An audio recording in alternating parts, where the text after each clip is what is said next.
Hi and welcome back everybody to another reaction video where we try to learn something new and to spread history on YouTube. So today we're going to react to the video called Hitler from Oversimplified.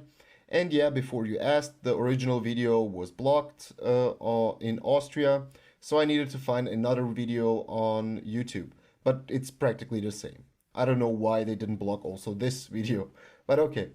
As always, the original video is going to be in the description below. Go give them a like and a view. And I will give my commentary and some additional information that I maybe know. You can join the channel by subscribing.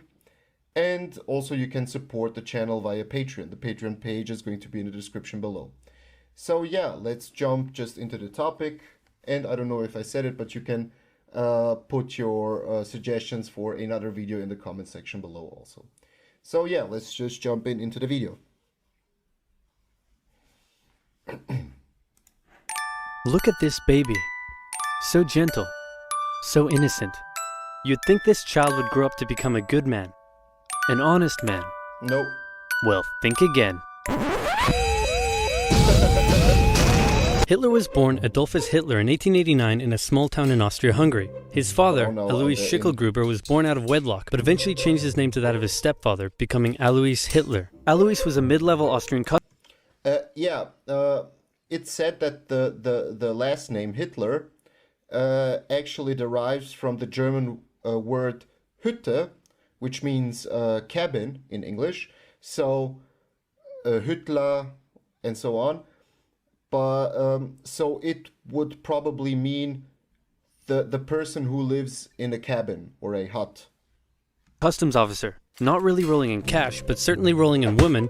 He married a rich, older lady, but then immediately started having affairs, including one with a much younger house servant. A few years later, he left his sick wife to be with his mistress, but since the Catholic Church didn't allow divorce at the time, he couldn't marry her. So he waited for his old wife to die and had a child in the meantime. Then his wife died, so he married his mistress and had another child, but then his new wife got sick, so he employed his much younger cousin Clara to take care of her. Then when his new wife died, he immediately got Clara, his cousin, pregnant, and then married her. In that order, you rock star. Clara and Alois had 3 children together, who all tragically died while in infancy. So when the 4th child, Adolf, came along, Clara spoiled him rotten. The Hitlers had 2 more kids, and the family moved around a few times, meaning Adolf had to attend 5 different elementary schools. Adolf's father was strict. Just a note on this one. So as you can see, they were living at the border with Germany, like Austria, but directly on the border with Germany, with Bavaria. And Austria has actually big connections with Bavaria. So culturally, and the Austrian German dialect and the Bavarian dialect are more similar than the standard or North German or West German dialects. So they have culturally more in common. And as you can see, they went also to Passau, to Germany. And Hitler's voice, like when you hear his speeches and so on, it's actually a Bavarian dialect. And he learned that dialect while living in Germany. He moved around a few times, meaning Adolf had to attend 5 different elementary schools. Adolf's father was strict, quick to anger, and took most of it out on the eldest son until he had enough and ran away at the age of 14, leaving 7-year-old Adolf to do most of the chores and get berated by his father. The result was a difficult relationship with his dad while he was super attached to his mother, who worried over him and his health excessively. Hitler did well in school at first. His grades were good and his teachers praised him. He was popular with the other kids and enjoyed gathering them together to play war games. He also loved reading and particularly liked stories about cowboys and Indians. As he grew older though, he started to get into trouble. He was caught smoking once, organized a raid on a local orchard, tormented his pro-Austria religion teacher with symbolic gestures, displaying his allegiance to the idea of united Germanic people under a greater German state in defiance of Habsburg Austria. You know, the usual. All of Yeah, and that was actually a common thing, in the late 19th century, like the sentiment of of uniting all the different Germans in Europe into one big state called Germany. And it was also a big topic or a big thing in Austria, because Austria was part of the Austrian-Hungarian Empire. And inside of that empire, there were a lot of ethnicities, different ethnicities.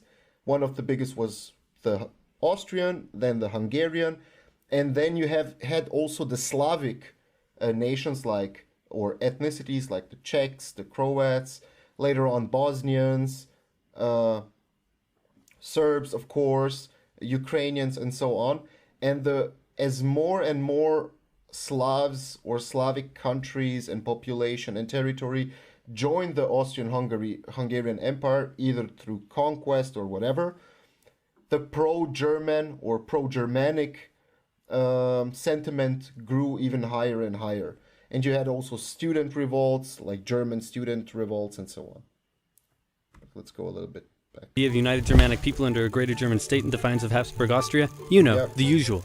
All of this enraged Adolf's father, who punished him severely.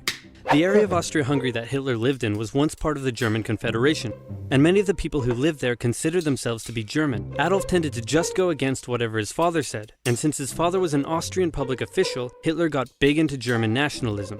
This enraged Adolf's father, who punished him severely. Around this time, a family tragedy struck. His 6-year-old brother, whom he loved a lot, died of measles when Adolf was 10, and was buried in the cemetery just across from their home. Around this time, neighbors reported a change in the young boy. Strange behaviors such as talking to trees and staying up late staring at the stars from the cemetery walls. He lost interest in religion, and his school grades started to decline, which enraged his father, who punished him severely. It also didn't help that he had just entered high school, and the cool city boys treated him like a rural peasant. He had to repeat a grade and had little interest in most school subjects, instead spending his time reading and drawing, which he was quite good at. One day his father said, "Son, someday you'll be a big balls public official like me." And Adolf replied, "No, father, I'm going to become an artist and soar high above the clouds with the eagles." This enraged his father, but by this time he was an old-ass man, so he just sort of let it go, and then died of a lung hemorrhage. Hitler just about passed his final semester, and celebrated in the typical way, by getting blackout drunk and wiping his ass with the certificate. However, he didn't take Really a true story. the overall final school exam, instead just dropping out. The now 16-year-old Yeah, it is actually known that Hitler was good in school at the beginning, but with time he would get lower and lower grades. And one of the things is, as he said, like his father, who was a public official, wanted to push Hitler to be also an official later on. But some historians think that Hitler purposefully got lower and lower grades because he was, as he said, defiant to his father. So, yeah, and while analyzing people and personalities like Hitler, Stalin, Churchill, Roosevelt, like those big historical names, while analyzing what they did, how they shifted, like he said, like the death of his brother, that it had a big impact on him and so on. All of those questions of how, why, those are analyzed by a branch of history which is called psychohistory. So it's a very interesting topic, but a different one than we talk now. But okay. the now 16-year-old boy was unemployed. Yeah, Wagner was later on very important for German propaganda with all the myths, the Valkyries, the Germans and so on. But yeah. Without much purpose in life, and for the next 3 years he stayed that way. He spent most of his time at the opera with his only friend, August Kubizek. Kubizek later wrote his memories of the young Hitler, and said he was passionately interested in many things, felt he was in many ways better than others his age, was quick to anger just like his father, and an incredible speaker once he was ranting. When he was 18, he said a very sad goodbye to his mother and went to Vienna to take the entrance exam for art school. He failed. Soon after, he had to return home. Yeah, regarding Hitler's like painting skills, it was said that he could draw like architecture and like what is it called? Is it called dead nature? Like things that aren't that don't move, that aren't people. He could draw that beautifully, and there are also some pictures that he drew on the internet. You can check them out. But the problem that Hitler had was with faces. he couldn't draw paint faces, and that's one of the main things why he was rejected. The entrance exam for art school. He failed. Soon after, he had to return home. His mother was sick and her health was rapidly deteriorating. Hitler stayed by her side, and when she eventually died, the family doctor said he had never seen someone so overwhelmed with grief as Hitler was. Then Hitler returned to Vienna, still hoping to find a career in the arts, but he never did. Instead, without parental support, Hitler ended up on the streets. Now in his early 20s, he spent a few rough years living in and out of homeless shelters, making what little he could from selling postcards he painted. It's hard to pinpoint exactly when and how Hitler's extreme ideological beliefs formed, but his time in Vienna would have certainly played a role. Anti-Semitism was widespread in the city. The mayor, whom Hitler supported, was an outspoken anti-Semite. There were many right-wing anti-Semitic newsletters, which Hitler took a keen interest in. He bought into the conspiracy theories and became a firm believer in the idea that there are many races in constant struggle with one another, the purest of which were the German Aryan people, and the worst of which, he believed, were Jews. Since Austria-Hungary... He's going to mention it. Okay, what people forget when they discuss him and Europe and Germany at that time, anti-Semitism wasn't just a German thing. Of course, Germany did the most outrageous things, and we all know what they did. But anti-Semitism was actually a widespread thing. And also in Austria, not also in Austria, but also in Eastern Europe, in Western Europe. But it would all culminate in the German or Hitler's way of how he would want to. I'm so afraid to use the wrong word, but how he would confront that anti-Semitism, like how he would deal with it. And yeah, of course, the known thing that they thought that the Aryan people, who are descendants from the Aryans, who I think came from, or the myth says that they came from India, and of course they thought that the Jews were like Untermenschen, which means like lower people, like people with lower value. Aryan people, and the worst of which, he believed, were Jews.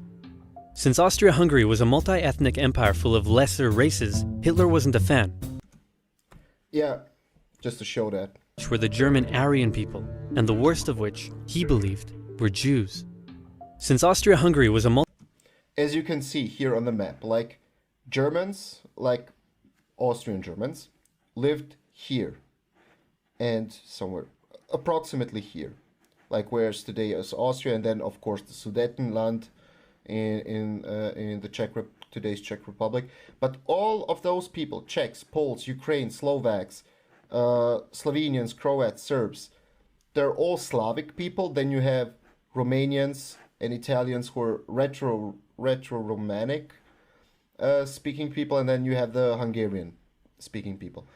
And everything, like he saw Austria-Hungary as an abomination because they would mix with all those different races, and that's why he thought that Germany, or that Germans inside of Austria-Hungary should join the German state to form one state under all Germans, to not mix with other lesser races.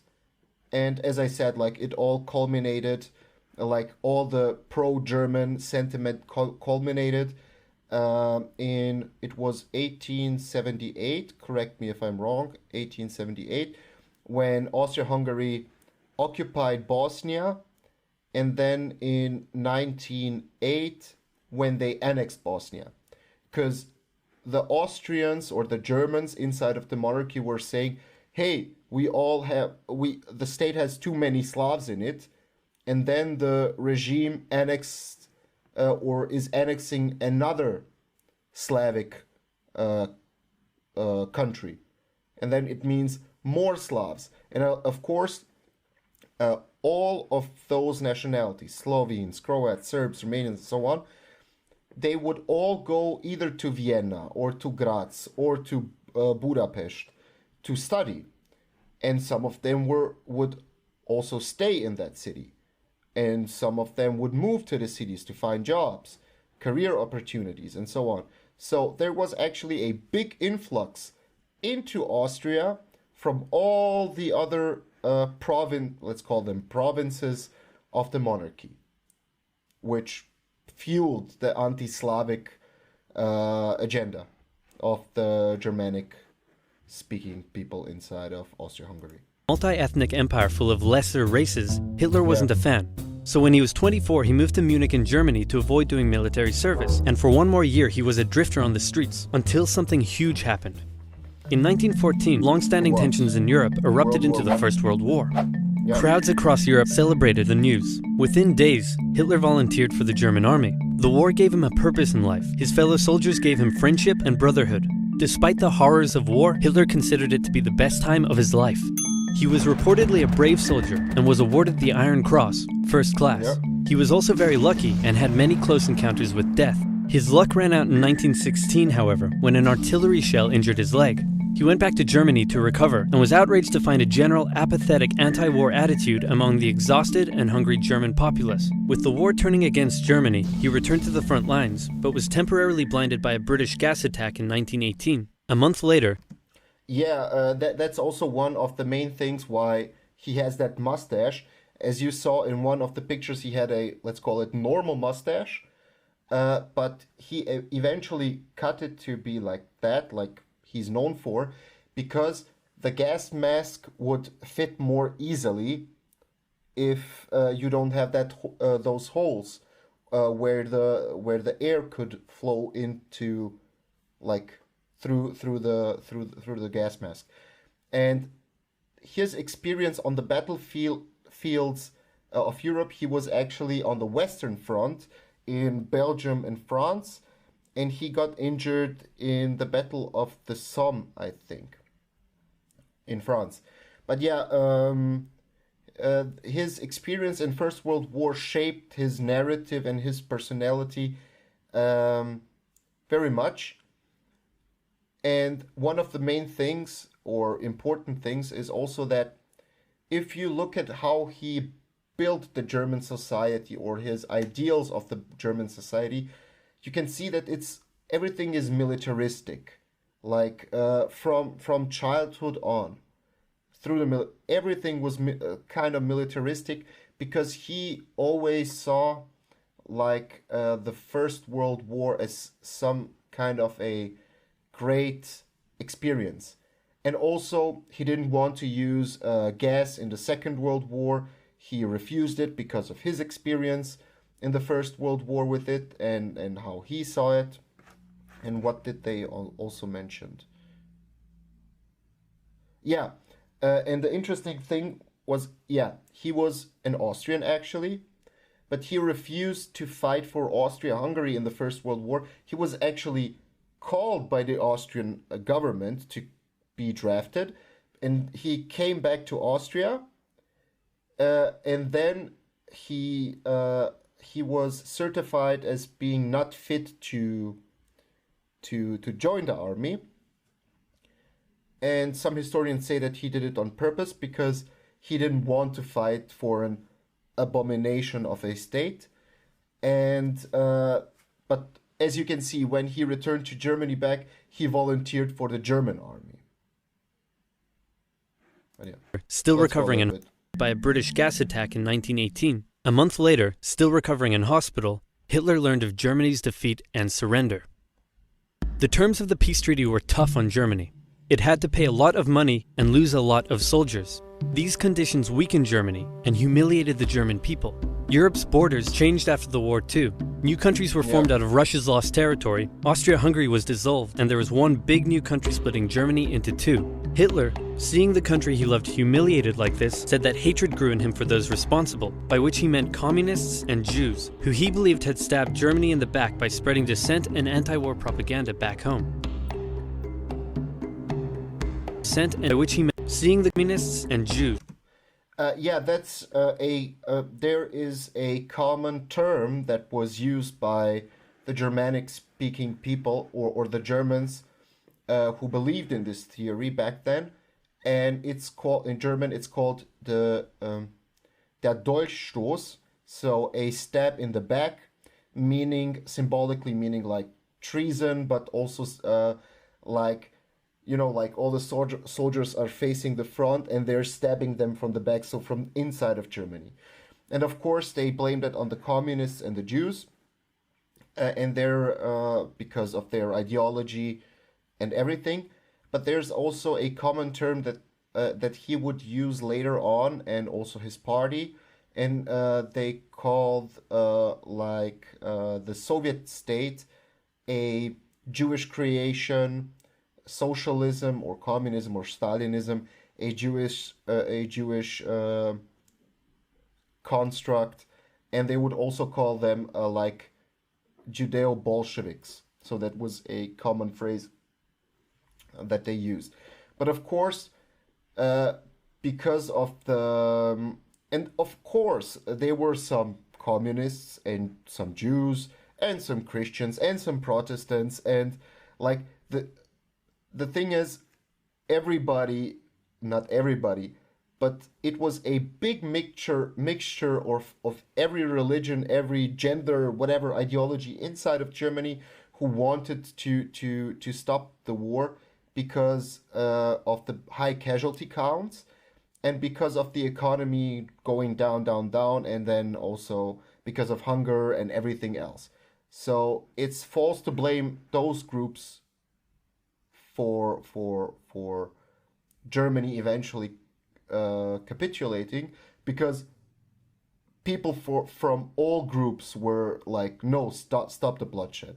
And of course, the Treaty of Versailles, it will never be recovered, and all the harsh terms that were made inside of it, they're most of not every, but a lot of people see them as a reason why the Second World War started.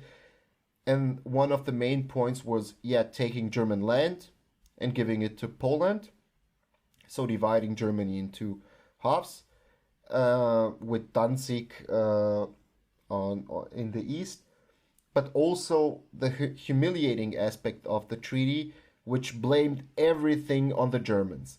And the most harsh nation that was pushing for the treaty and also was ready to defend the treaty and to be more, let's say it, cruel to the Germans. I cannot find a better word now, but was France. So Great Britain wanted to ease the tensions, to okay, I don't know, 5 years are gone now from the war, 10 years. Okay, we can lift some sanctions and so on. But France was like, no, the war was fought on our territory. Most of the casualties from our side were French. A lot of the countryside was destroyed and so on.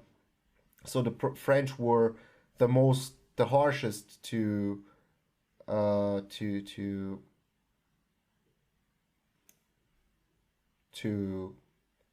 to say it, to put the sanctions on the Germans.